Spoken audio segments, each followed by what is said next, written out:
does is just make it happen in the same way that, for instance, Michelangelo would say that David, the sculpture of David, was already in the stone. He just had to take away what was superfluous. But David was already there. And so the perfect sword is already there, but you just have to make it happen. And that's how you can work with alchemy and creativity, because if you have the painting like the painting that you have behind you, you would, at a certain point, you would work on the painting and see what the painting wants to become, not what you want the painting to be, but what the painting wants to become. And then suddenly the painting becomes alive and you interact with the painting. That is alchemy. That's alchemy. What are some other transmutations or transformations with alchemy that are used or was used many years ago? Like maybe lost Um, knowledge that's being rediscovered. um, Alchemy would be practiced mainly, or for a major part, by physicians. So many of the alchemists were physicians, and so they would, through alchemy, try and create what is called the panacea. That is the medicine that heals everything. Um, and so the novels, the four novels that I wrote, Red Sulphur, are very much about creating a panacea, because what is happening in the book, it's about a transmutation that actually was described to have taken place in 1666, that was recorded by people that are highly trustworthy, like the Mint Master of Holland and Robert Boyle, who was said to be the father of chemistry, by one of the greatest philosophers of the second millennium, Spinoza. They all verified this transmutation from lead into gold. They said that it actually happened. And when you look at these transmutations, and you see how they moved it from lead into gold, what they were also trying to do is, at that time there was a pandemic going on, and it was a pandemic that was much worse than the pandemic that we were going through. It was the plague, and over hundreds of years it had killed about half the world population, and they were trying to develop a medicine against it. And so in the novel, the alchemist is using this red sulfur, the red sulfur, which is the core of all creativity, the foundation of how this world was made. He's trying to use this red sulfur because this alchemist is the last alchemist who's still in possession of it. It was created by one of his ancestors, because they, at that time, they already couldn't make it anymore. And he's trying to transform that into a medicine that can heal people from the plague. So that is a very strong thrust in alchemy, to create medicine. And what about metals? Have they actually found any evidence of transmuting metal into gold? Like, Well, that's why I took this example. Um, the Today, I don't think that there would be anybody um, in science who would say that you could make gold in the way that they do in alchemy. We can make gold. It is a matter of taking away some of the core of the nucleus, some electrons, but that's not the way they were doing it. So the scientists would say it's impossible, and that's why I was so interested in this report from 1666, where very reliable people said that it had actually happened in front of them, and they couldn't understand how it had happened, but they had to admit that something had happened. And so I took that as, if this really happened, what else would be true? What else would be true? Let's take alchemy as that they're talking about what they really mean and that it's true in the physical world. That's how I started the book. The year you chose, I was going to look this up real quick when you said, or the year that they chose, or the year that it's presented as 1666. Is the year of the beast. Well, it's also, though, something much more fascinating. If you look at numerology, the numerology of the sun, which is gold, is 666. Yeah, it's So it's also not. the number. Yeah, it's also the number of the devil, right? Well, that's And in Revelation that was put together in part by the Council of Nicaea, and the but Vatican has a big in influence with that. 1666, they called that the year of the beast. It was called the Oh, year of the beast. like in And old days, they called it the yeah, beast. yeah, they called it the year of the beast, 1666, because that was the day, the year that the devil was supposed to come to Earth. And in my series, this actually happens. And so it's a struggle between the alchemist family and the devil who has come to Earth. So it's partly a story. It's all a love story, but next to being a romantic love story, it's also the battle between the devilish forces and the forces that try to make something creative and to make a medicine. Okay, that's very interesting. And are you familiar with the planetary boxes, like the numerological values that they put to Saturn and Jupiter and Pluto and Earth and all the other? No, I don't. I know about numerology, but I don't know about that kind of Uh, numerology that you're talking about. Yeah, what it is it's basically like hermetics also. And I'll bet you once you see, you know what I'm talking about, where they'll take it, it's called a magic square. That's it, planet magic square. So if you take the sun, I think it's so significant that you said 666 on that, and then the year of transmuting something into gold. I'm wondering if that's also an alchemical like if it's metaphoric for something. But let me just show this to you real quick because I think this is wonderful. I'm so glad you brought that up. Real simple search here. What you do is you type in magic squares, and in Hmm. hermetics, especially if you look at the hermetics from like the Renaissance time, the sun. Let me find this here. Here we go. The sun itself, Sol. This is the box, and it's 111 at the end of each number.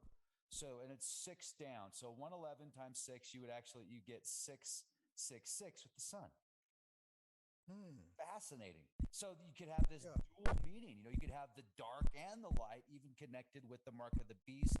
But then maybe there's deeper meaning to it. Um, yes. Well, I think that it's very striking. Numerology is extremely important also in alchemy. Um, the number six would usually be related to sex and to the animal, Okay. and so alchemy makes use of numerology, and I find this very interesting. What you're just showing of the boxes, I hadn't known about that. Hey man, it's just another layer. This is Yes. wonderful to have this conversation. And I was hoping you could explain colors in alchemy because I think that's Yes. fascinating. Hmm. Alchemy is talking about how the process is going through a series of colors. And the way that they're describing it, of course, you have to see that an alchemical oven can have up to 64 different compartments in it. So there are many different processes going on at the same time. So when I would talk about a linear idea about for moving from one color to the another color, that movement, um, all these happened at the same time, but I can only tell it to you as a sequential movement, as a narrative. In the same way that in dreaming, there are many things going on at the same time, but we can only tell it to ourselves as a narrative. So the narrative of the colors in alchemy is really interesting. They say it begins in green, and green is like the greening of nature. It is the green of springtime. And in alchemy, it is actually the copper oxide. It is the green that grows on copper. And you have to understand in alchemy that there are the planets, the known planets, the sun. This was all seen as planet means wanderer. So it is those parts that wander through the sky.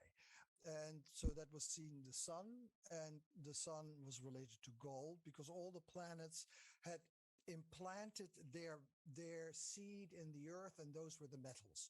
So the sun has had implanted gold, the moon had implanted silver, Venus had implanted copper, Jupiter has implanted tin, Mars has implanted iron, and Mercury implanted mercury, and Saturn implanted lead. And so these were all different seeds of the planets. And the planets were in between us in our mortal world and the immortality of the stars. In between that, there was an in between world that was the world of the planets, that took part both of our lives and of the life of eternity. But anyway, I get distracted. Um, about the color. So it begins in green, and so you have copper oxide that is green.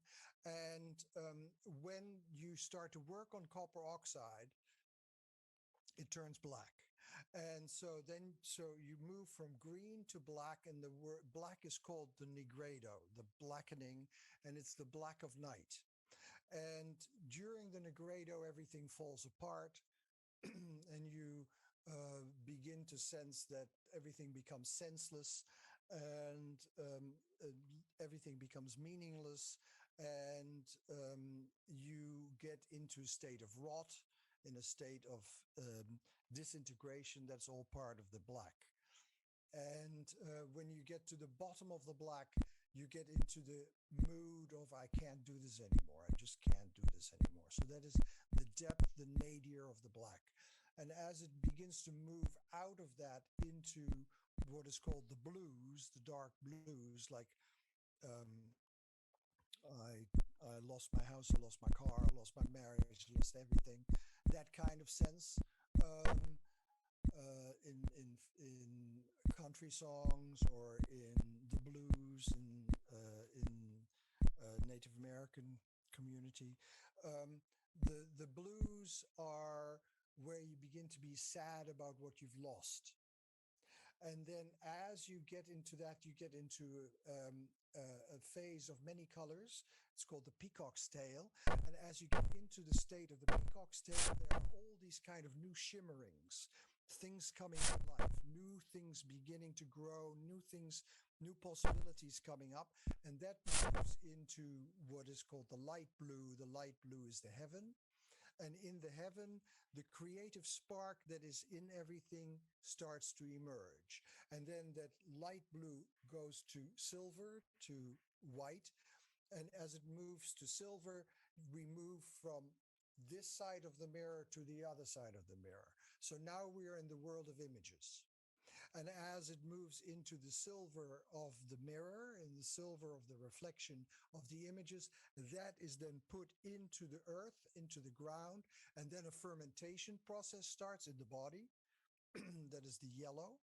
And the yellow fermentation that goes through the body creates new things that begin to emerge from the body, new things that are possibilities that move into the world. And as they move into the world and start to change the world and affect the world, then it turns red, and red is related to gold. So that is the movement from green to gold in alchemy. I was way off in what I was thinking. I was thinking about the chakras and red to ultraviolet.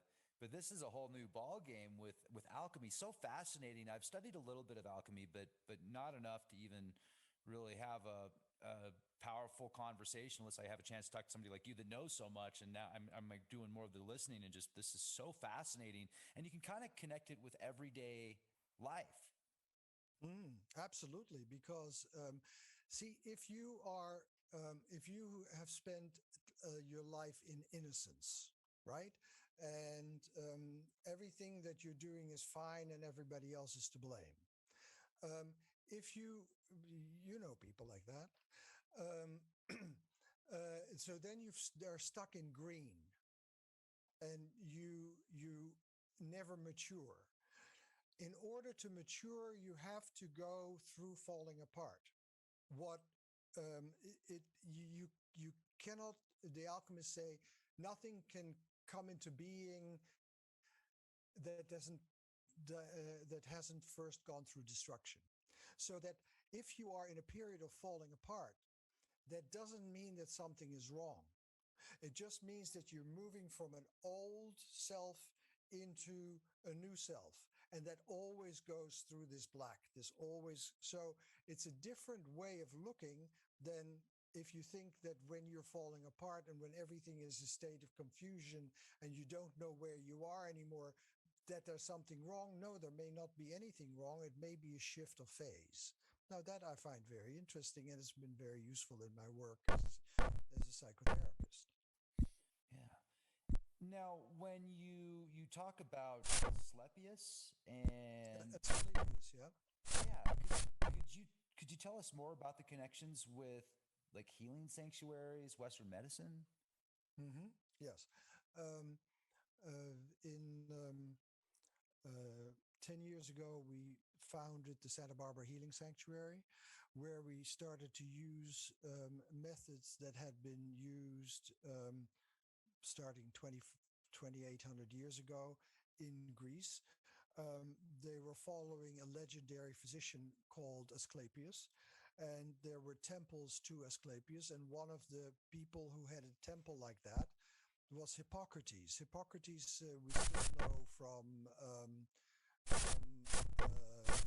medicine, because every or most medical doctors swear a Hippocratic oath about do no harm. That comes from Hippocrates. So Hippocrates was the first major Western physician.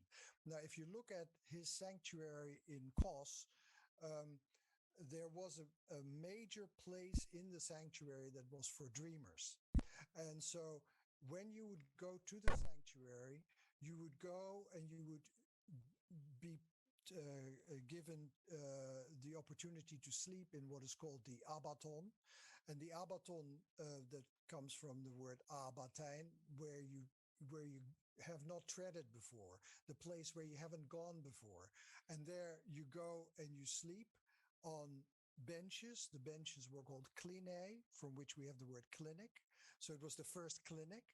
And there people would dream, and then the god would come in their dreams and would heal them in their dreams. And there are I think, something like 70 reports from 2,500 years ago of healing cases that took place at those sanctuaries. And so we started a sanctuary where we are also using dreaming for his healing of physical illness like MS and Parkinson's and cancer. And so we started to use it for that because that's what it was used for in the beginning. It was not used for emotional healing, it was used for physical healing. Now that takes it to a whole new level, huh? You don't learn Doesn't it? that in most schools. Right. And especially they don't learn it in medical school. I mean, I teach at a medical school, and most people don't know this. Most of the young doctors don't know this. You know, being a doctor is you got to have a certain mindset clearly to be a doctor. I've a family member, he just retired at 70 as emergency. You know, he worked in the ER for years and super hard worker. But Yeah. it, it's been kind of, in my opinion here, from what I've Hmm. noticed, and you know, clearly I'm not a doctor. I'm just a crazy guy in the garage here that loves to do podcasts and learn and share. Um, Yeah. but it seems like An it's interesting fellow, though. yeah. Thank you. And it seems like it's separated from kind of like astrology and astronomy. It used to be one science hundreds of years ago, Right. but now it's totally Right. separated. And I'm not talking Right. about the stuff you get out of the newspaper where you're reading your No, no, horoscope. no, no, no, no, no. I know. Yeah. Yeah. So this is wonderful conversation, and what a glimpse of hope and opportunity for people when Well, you talk about this. I find that the younger physicians that are there are getting to be very interested in this. They're very interested in imagination. They're very interested in creativity and how it affects health. Of course, I'm teaching a psychiatrist and neurologist, but I'm sure that it's happening in other faculties as well. Sure. And the creative imagination, you talk about several different types of imagination: creative imagination, voluntary imagination, and exploratory or embodied imagination. Embodied imagination. But well, basically, I'm talking about two different kinds of imagination, and then I give one of them many terms because there over the years have been many terms have been used for it. So there's the voluntary imagination. The voluntary imagination is that you can access at will. So you can imagine a tree, and you can imagine a car, and you can imagine you can remember and imagining where you were last week. Um, the involuntary imagination, and that is what I call also creative imagination or the embodied imagination. The involuntary imagination comes to you. So you suddenly find yourself in it. And the prime example of involuntary imagination or embodied imagination is a dream. A dream is not something you make up. A dream is a place where you find yourself. So it surrounds you entirely. You're somewhere, you're in something. And that is what I call the involuntary imagination or the creative imagination or the embodied imagination. Nice. And imagination is a very powerful tool with alchemy, isn't it? Oh yeah, yes, because they distinguish between two forms. One they call the true imagination, and the true imagination is a way of how you can connect to a real world by way of imagination. So that imagination is a tool to connect to a real world that is the reality of imagination, and in the reality of imagination, real things happen. We know this, for instance, in of that identification and begin to become aware of the dog. And then as you become aware of the dog, you begin to see the dog and then you begin to feel the dog. And you feel the of the dog and the biting of the dog and the bloodthirst of the dog. And so then you have both this and so you feel those at the same time. And then a shift begins to take place. Then the body automatically goes through a shift or you begin to cough. Yeah, hello. You made me sneeze, man. I was smelling the dog. I'm allergic to dogs and everything. Nice. No, I'm not allergic to dogs, but that was really cool. And I want to talk more about the dream state because Hmm. it's certainly fascinating. And when I realize I'm in a dream, sometimes I'll just kind of push the envelope to see what I can do.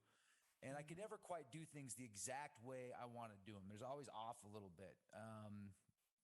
What's your take on that? Are you able to, when you're in a dream, can you have exact precision, or is it more abstract? Um, when you're in, my specialty is in common dreams, normal dreams, not lucid dreams. Um, Lucid dreaming is a field all unto itself. I know about it and I've had lucid dreams, but it's definitely not my specialty. I'm interested in the dreams where people are convinced that they're awake. In an ordinary dream, which is a dream in which you're convinced you're awake, um, in an ordinary dream, you can smell, you can touch, you can all your senses are activated. So and that you can know in a lucid dream, you can touch something and you can feel it with your hand. You can stamp on the ground and you can feel it in your feet, and you can smell things that are going on, and you can taste things. All these kind of things can happen in a lucid dream. For instance, the great researcher of lucid dreams, his name is Stephen LaBerge. Um, he had a patient who had an eating disorder, and he helped her get into lucid dreaming. And as she was in the lucid dream, she would go to restaurants and would eat everything on the menu. And then in the morning, she would not be hungry. And so he treated her eating disorder with lucid dreaming. So you can taste in dreams, you can all your senses work in dreams, and then you wake up and you go through amnesia, and we pass through the in the Greeks called it the river of forgetfulness, Lethe. And so you move through amnesia and you remain, some shards remain. And some people who have very good short-term memory, they can remember much more than people who don't have a very good short-term memory. Um, and and then you can take things back, and we can go back the same way. We can go through the amnesia back to the dreaming, but you have to remember a little bit, because if you don't remember anything, you can't go back. But if you even remember what the sky looked like, or what the weather was like, if you remember anything of the event, you can get back to it. That's great. Time travel, then you could essentially go back and do work on your astral body in the dream state. Um, well, the interesting, I find time travel very interesting, but for me, uh, it has a very particular meaning. Time travel for me means that you can go to your past and work on your past and change your past, and thereby changing the present. So time travel is that you can actually go in a time capsule back to the past and change it without changing the facts. Because if you change the facts, you get into some kind of a fantasy world that is not real. But you can, for instance, when you have had a terrible experience in your past, not just experience it from the perspective of, like, I'll give you an example. Um, a woman who has experienced a rape in her past. Um, in the work that we're doing, I mean, as a psychotherapist, I was working with her, and she was beginning to experience the rape again. Once she would get into that, she would be re-traumatized, and so we couldn't approach it until she told me that there was a big chest in the room. And so what I helped her do is to move her identification, not with the person on the bed, but with the chest. And she began to experience the chest and how solid the chest was in the wood. And she became identified with the chest. And as she became identified with the chest, then she could begin to experience that, but it became less threatening. And that's how we then slowly started to digest it, by moving the perspective away from her as the experiencing victim to the chest that was just there. Now, you also talk about, when you get into some of this creative imagination work, it reminds me a bit of like magic, kind of. Mm, yes. Well, there's a difference between my work and magic. Um, and the difference is, and this is a discussion that has gone on for about 2,000 years, um, that what we are dreaming about suffocating behind something or with their masks. It can be many different things, and there were many dreams that were very resilient and that brought resilience to people. So I think that dreams react very much to the day-to-day world. Um, and then there are dreams that are uh, that the next day suddenly the same thing happens that happened in a dream, and those are precognitive dreams. They are, I think, relatively rare, but there are sometimes elements of dreams that happen the next day, and we don't know how it could happen.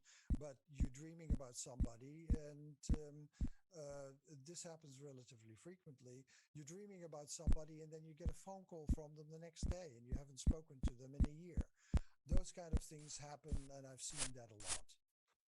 Yeah, it's interesting how also the television is. I've noticed with me, if I don't like to watch scary movies, but every once in a while, Kristen's watching a scary movie, I'll pick up a few minutes of it. And when I go to sleep, I notice sometimes my dreams are very similar to that movie that I was watching.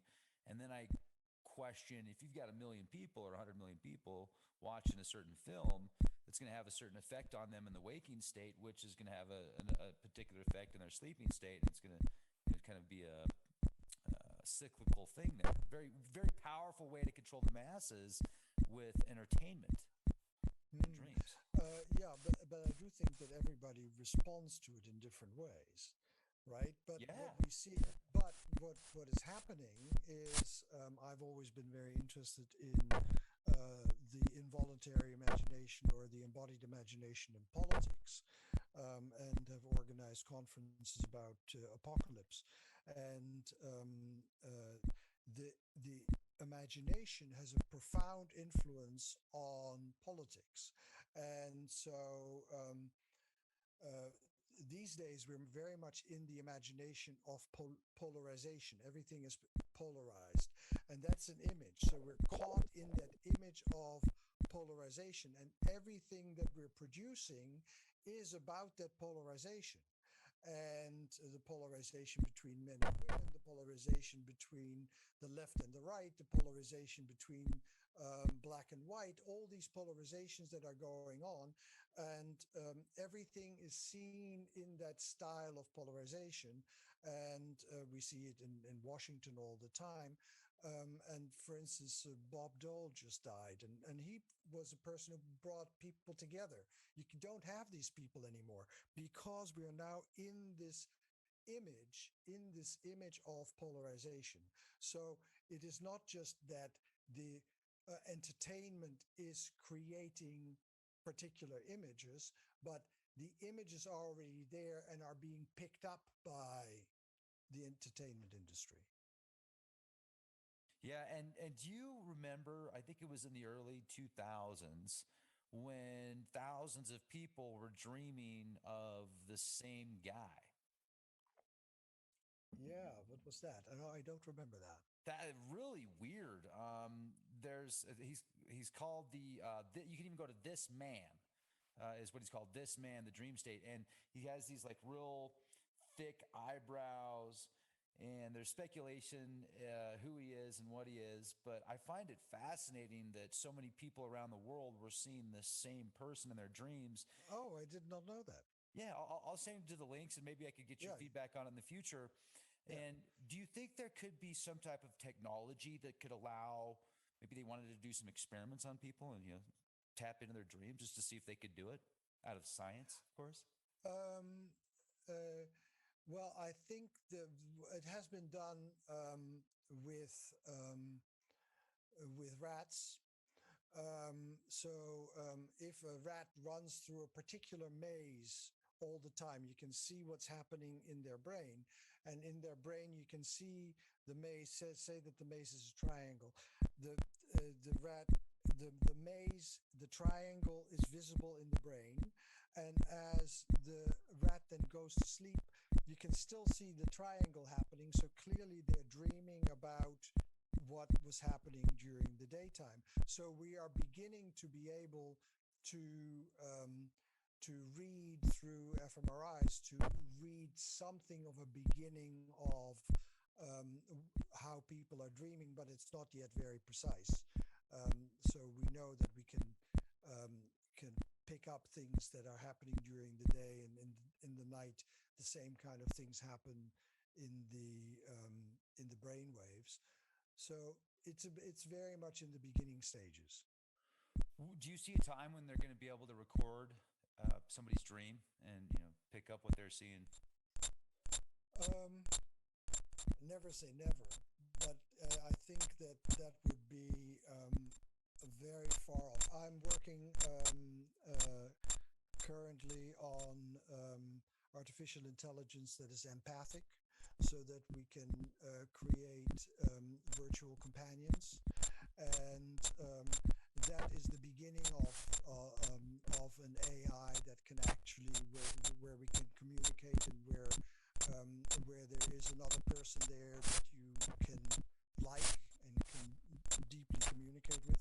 So I'm very interested in artificial intelligence and how that works, and creating virtual humans.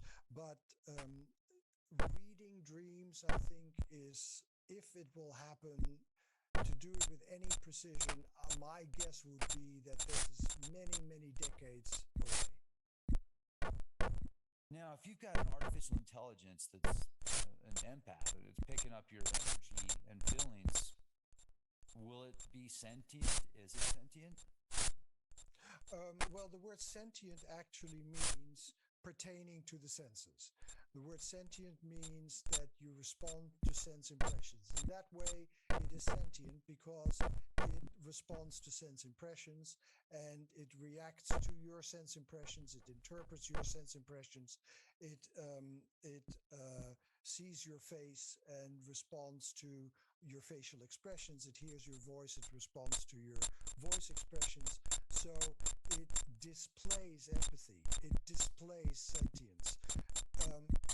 Is it sentient? It is not alive in that way. It is responding, and it behaves as if it were.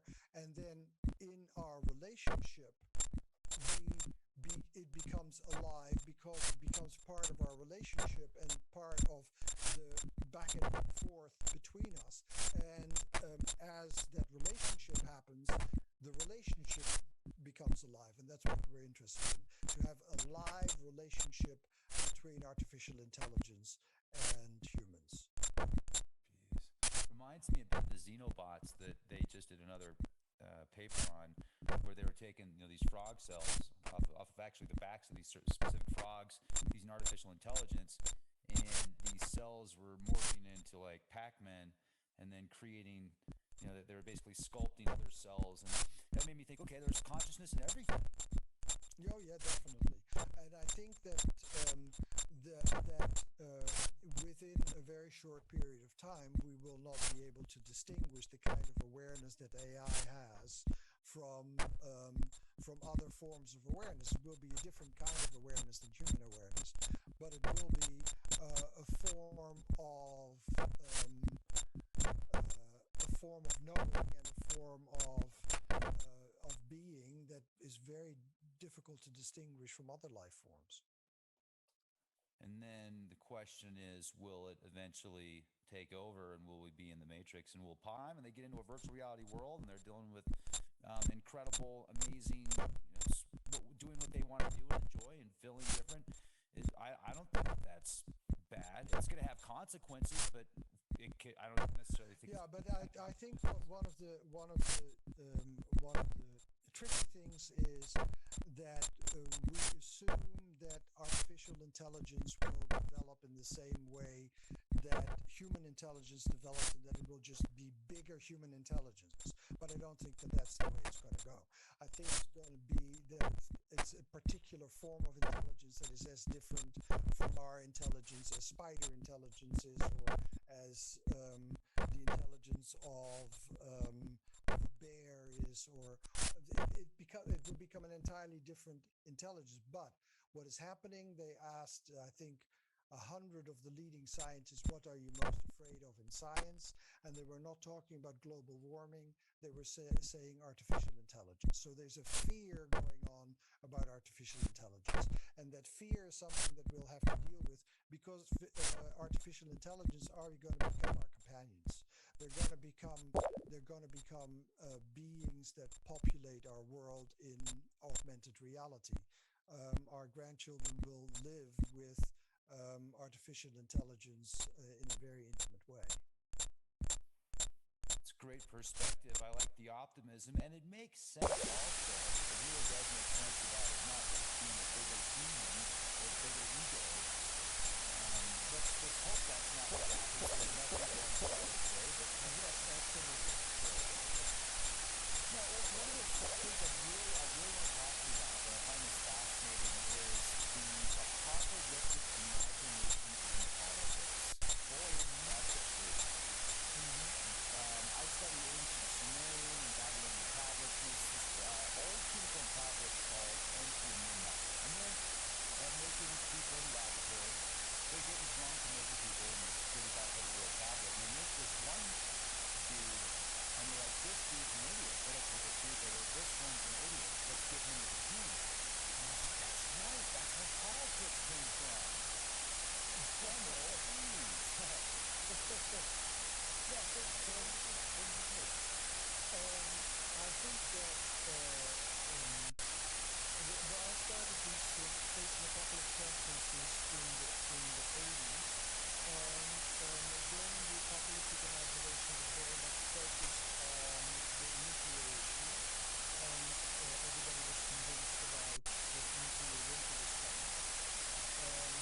because the word apocalypse means revelation.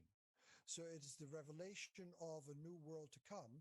But in order for the new world to come, the old world has to disintegrate. And so it is the fear of the disintegration of the world, the fear of the end of the world. And in the 80s, it was very much focused on um, the nuclear issue. The one we did in 1990 was about the environmental issue, global warming in 1990. And then in 1992, we did one about holy war in Moscow. Um, and how images of holy war are fueling everything. Well, that image of holy war is still happening. I was talking about before about the polarizing between the good and the bad, and we are the good and they are the bad, us and them. And that kind of holy war is going on, and it's getting stronger and stronger everywhere. And not just the holy war as jihad, the holy war between the Democrats and the Republicans. So there's holy war going on. And so that is an apocalyptic image. Holy war is part of apocalypse. It is the war of the end of times. And so I am interested in all kinds of images of apocalypse as they appear in politics. And they'll always be there, won't they? They will always be there, but they're particularly strong now because we are just at the turn of the millennium. And the turn of the word millennium is related directly to apocalypse. So one can expect that at the turn of the millennium, these apocalyptic images will be getting stronger. But in the 19th century, there were like 87 or so different end of the world movements in the 19th century. So the notion of the end of the world is always very strong. Right on. And I appreciate this. It's been a wonderful conversation. I was wondering if maybe we could take a couple of questions from the audience in the live chat. Oh, please do. Okay, great. The first question is from Richie. What does it mean in a dream if you see 7 tiny pine cone vibrating in sacs of fluid in your spine? Wow, man, that's 7 pine needle glands. That dude's smart. um, well, I my first response is I have no idea. I have no idea, not the least. But what you can do is you can begin to feel them, and you can enter into your spine and go into every of these little sacs and begin to feel the atmosphere there, feel what's happening there, and then move through your spine, through your body, into all of these different elements. Now, you can say they are related to the chakras and all that stuff. That's just mental, that's just mind. But you don't want to just feel it with your mind, you want to feel it with your whole body. And so get back into your spine, feel your spine, go into all these different places and begin to feel the atmosphere there, begin to feel what it's like to be in this little sac. And thereby you will get much more information than if I tell you that it's about the chakras. Okay. And the chakras is, I mean, that's anybody could have guessed that, right? Yes, exactly. Yeah. Now, what does it mean when somebody has repeating dreams? When you have repeating dreams, that could very well be that there's an undigested element in your life that is constantly coming back until you digest it. It could mean that it's something structural in your life, that it is something that, like the way that we have a skeleton, around which the whole body is organized. So that's the organizing principle in your life, that it's a steady pattern in your life. All these possibilities are there. I'm always very interested in repetitive dreams. You have to see if a repetitive dream is something that is exactly the same and happens in exactly the same way over and over again, it's probably a traumatic dream. But the vast majority of repetitive dreams are not identical. They're a theme that repeats itself, and then I would really go deeply into that theme. But I would always take a particular dream.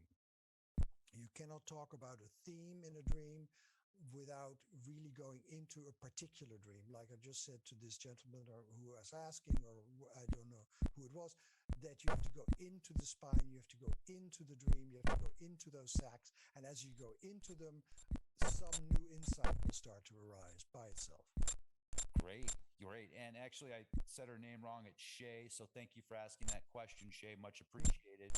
And glad you could be here with us. I had a dream.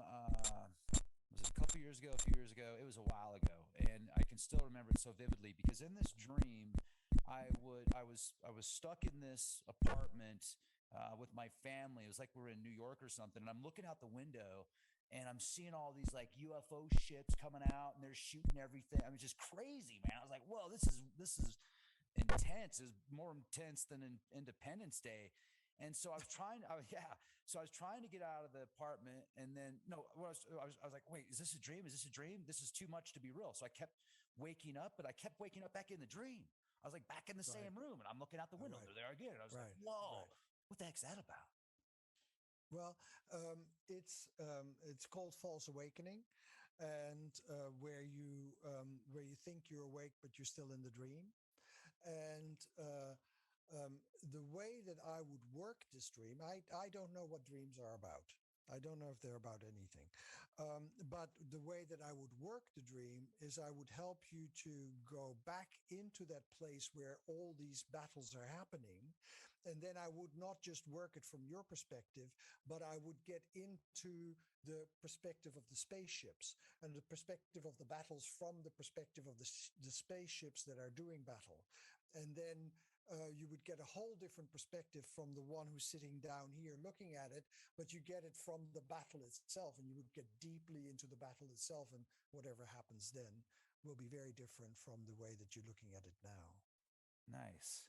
Yeah, that'd be fun to visualize a alien spaceship Mhm. landing on Earth. Silly humans, get them. Ack, ack. And the interesting thing is that if you actually um, identify with the spaceship and become like moving like the spaceship and sensing the movement of the going around and attacking and all that stuff, if you actually do that, the outcome will be very different from what you just did. Right on. Right on. Well, your books are awesome, and I think they published a little course in dreams in like 12 different languages. Yeah. You've got several books available. You can get them at Santa Barbara Healing Sanctuary. Study point at first, and you're like, no way, no way can you do this stuff. And then you start practicing and it's incredible. I picked up my book, 90 Day Guide to Astral Projection again, and I'm going to go through that book again, step by step, one day at a time, and I'll share my experiences with you guys. And anyway, but let's go back to Baphomet here and what Baphomet actually represents. So, Baphomet, the Dark Lord. Is Baphomet really the Dark Lord? Well, I don't think so. Let me show you why. Here you go. This person did an excellent job. If you go to Encyclopedia Satanica, well, here's another thing. I don't think it's Satan at all. I think it represents actually the entire cosmos in essence. Now, here's why.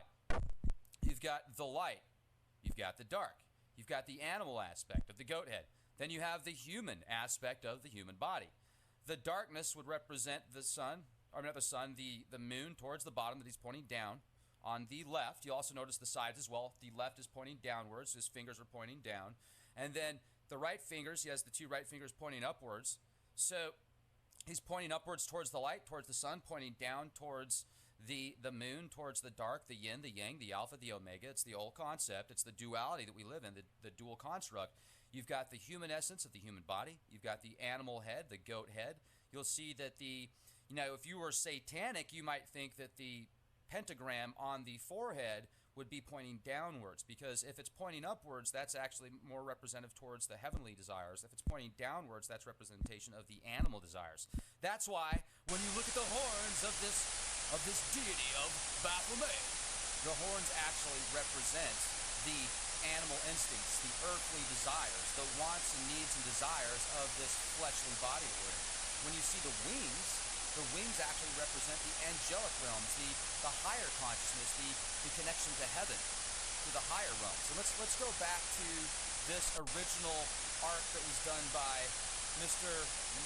Levi. I can't remember his whole name off the top of my head. You guys know who I'm talking about here. Just go with me.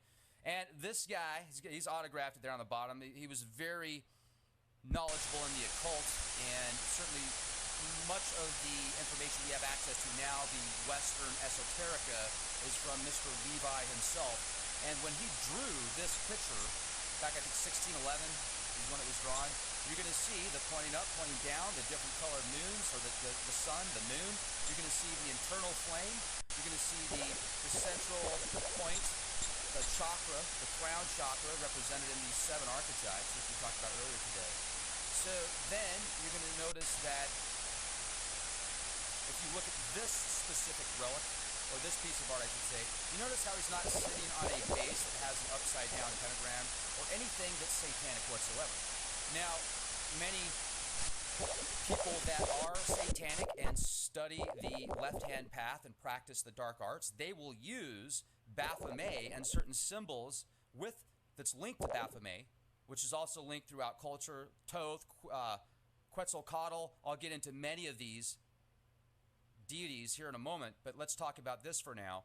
And it's just incredible how you can take something that could be used for good or evil, and then these organizations and institutions combined with the media will paint these nasty, dark pictures on things which don't represent that unless you want it to. You can absolutely take this and have it represent the dark and the evil and the wicked, because there is that aspect to Baphomet.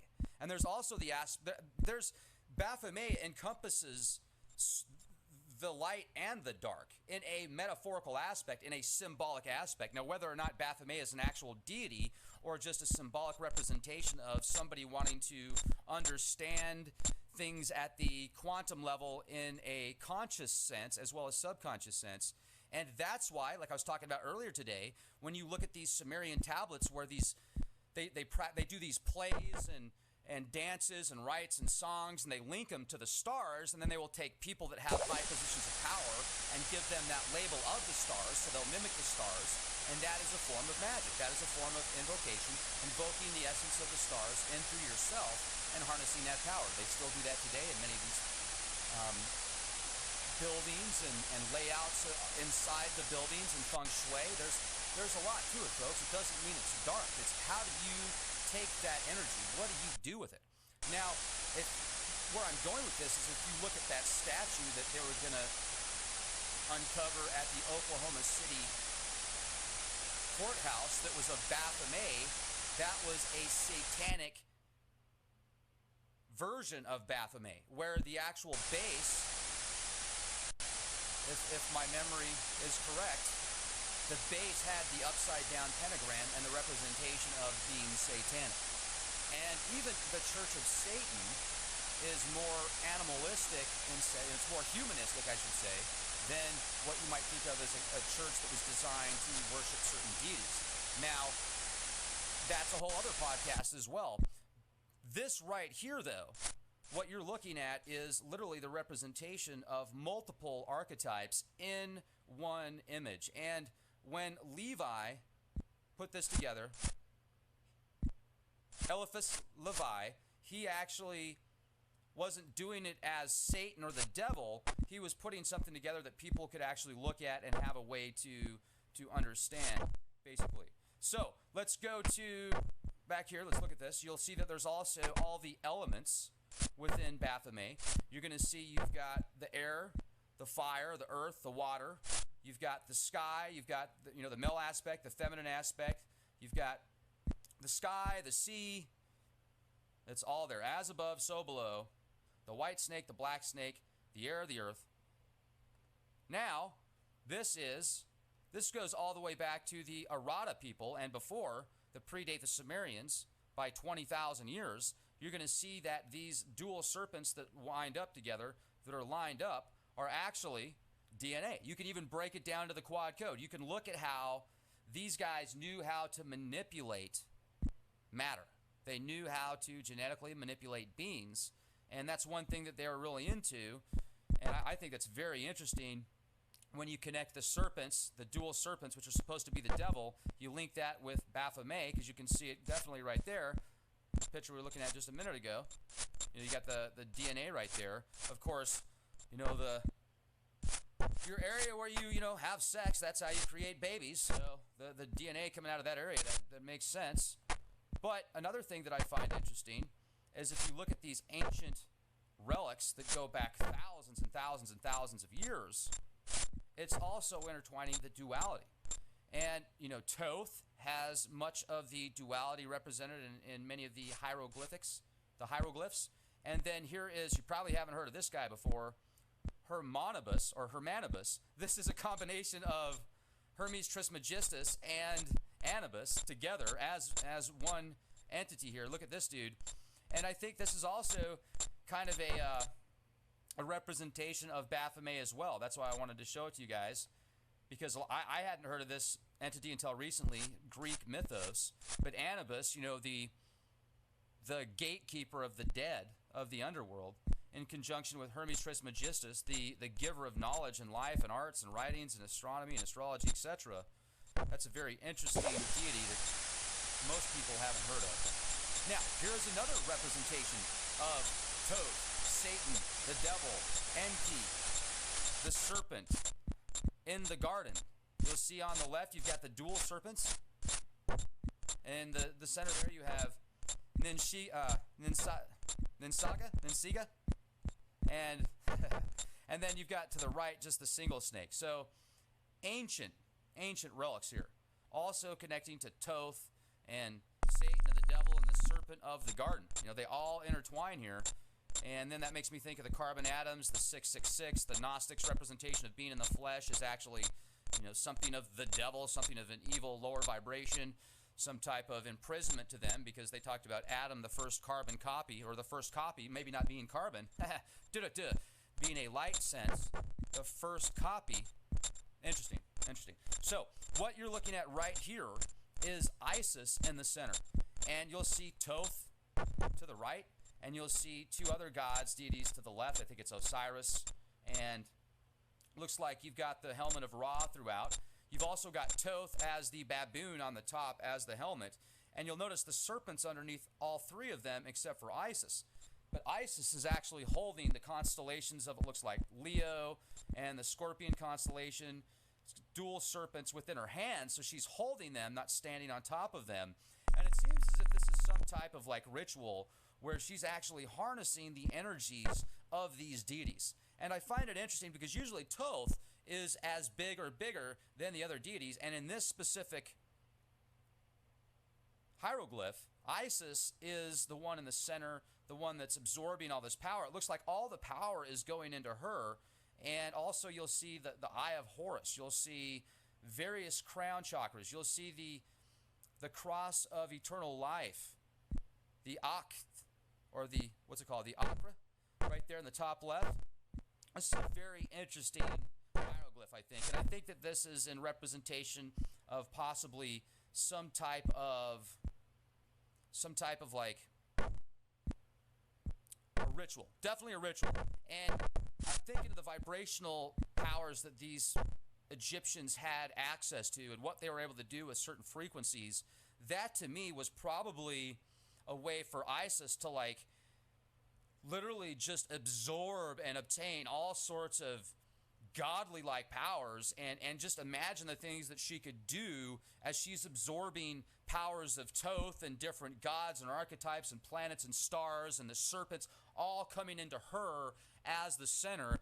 It reminds me of that movie that just came out where they were genetically manipulating people, and some of them looked, could do just amazing things, and other ones they kind of didn't come out right, so they kind of just threw them out or got rid of them. And they were also linking their brains to computers and just absorbing all this information, and then you would have networks of people that were absorbing information from other people, and then you'd have somebody above them absorbing all of their information from all their information from all their information from all their information from all their information from all their information from all their information from all their information from all their information, and then they're just like boom, they've just got all this power. And I think of these parasitic archon entities that possibly have learned how to harness these powers by using us to create these technologies for them. They're literally working through us, the people. Think about it. Let's jump off topic here for a minute. What about how we've discussed before, very intelligent people building nuclear reactors over very sensitive areas of the world that are, fault lines, high levels of seismic activity, Yes, they put them next to rivers for water so they can continue to keep water to keep the reactors cool enough so they don't go into meltdown. But you'll notice that it seems if you overlay the maps of areas that have high levels of seismic activity, it seems like they strategically picked these areas that are prone to earthquakes. It's just bizarre. So maybe there's something whispering in their ear like Ares was in Wonder Woman when he fights Wonder Woman at the end and he's like, guess what? I didn't do this. I just whispered in these guys' ear. They decided to do it because they can't see me. They can't even really hear me, but they can kind of hear me because the inner ear hears me. So what level are we at right now? How much time do we have left before this planet is just completely usurped up by these freaking Borg, anti-life, anti-biology archetypes? You know, let's go to the planet killer hypothesis for a minute. Do you guys believe that there could be entities and archetypes and deities out there that can literally kill planets, that can destroy entire solar systems? And what happens if these deities and these entities, let's just call them angels, fallen angels, let's say these angels, archons, serpents, let's say these things get so powerful that they start usurping up entire quadrants, entire galaxies to just feed themselves. When do we run out of real estate? When do they start